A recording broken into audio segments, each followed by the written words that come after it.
Yeah, I still own the original Gretsch that's like this, the original Chet Atkins 6120 that I bought in Ziggy's that day in 1957. And I didn't even go in to buy the guitar, actually. I went in to look at them, and Ziggy says, well, have you got your guitar with you? And I said, yeah, it's in the trunk. And he said, well, bring it in. Let's look at it. And he says, I'll give you $65 for it toward this one, toward the new Gretsch. And I said, well, that's great. I'm still figuring I'm going to not get it today because I don't have the money to, I only got like maybe $20 or $30 on me. And he says, no, I'll keep your guitar, you take this one with you. But I still got the guitar. It's still as good as it ever was. The pickups are getting a little faded, which is what's amazing about this. It sounds just like that one did when it was new, you know, it's just...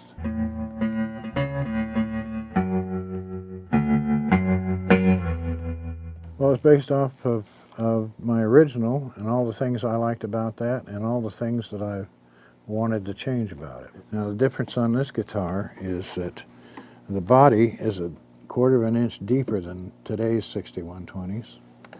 These pickups are actually the same as they were on my 57, and they call them Dynasonics. But they have the same sound, the same punch that the originals did. Gretsch put this narrow neck on the guitar, like my original one, and a slimline neck, and the head goes up here all this way before it blossoms out into the head. The bridge is a new type of bridge. It's called a true arc, and it was invented by Tim Harmon. It makes it, you can hear it makes it a lot more twangy and more sustain. There's more sustain in it. But the Bigsby has these extra long pins that I came up with this idea. It's a booger to change strings on these Bigsby because they, you know, you hook them on there and then you bend them around and you try to get them in here and they go whack, and they, I don't know, you got to have somebody hold them for you while you string it up here, you know. So I thought, what if that thing was just a little bit longer? So I actually had a guy do it and make them longer for me and put them on there. I showed it to Stephen Stern, and so he did it for my prototype, and now they're going to do it for this model. And you'll find that a simple thing like just having a little bit extra length on those pins makes it all possible. You can hook it on there and forget about it and just go up here and take your time winding it on there, and it works great. The trestle bracing, I don't think was in the original.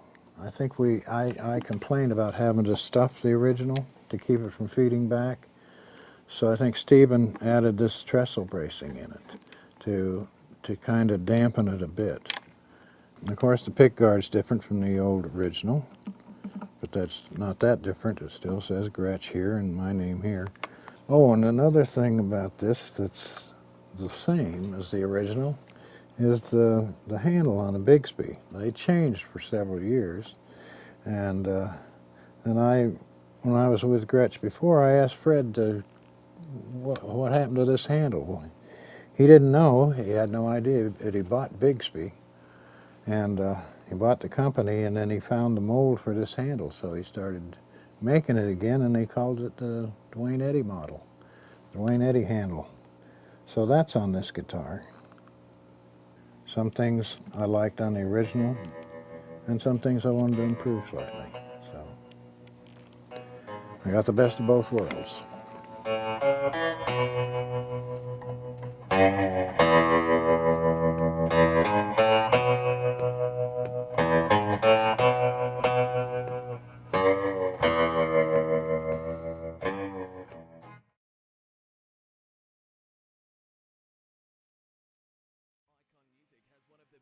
Visit us at Chatham Road, West Ryde.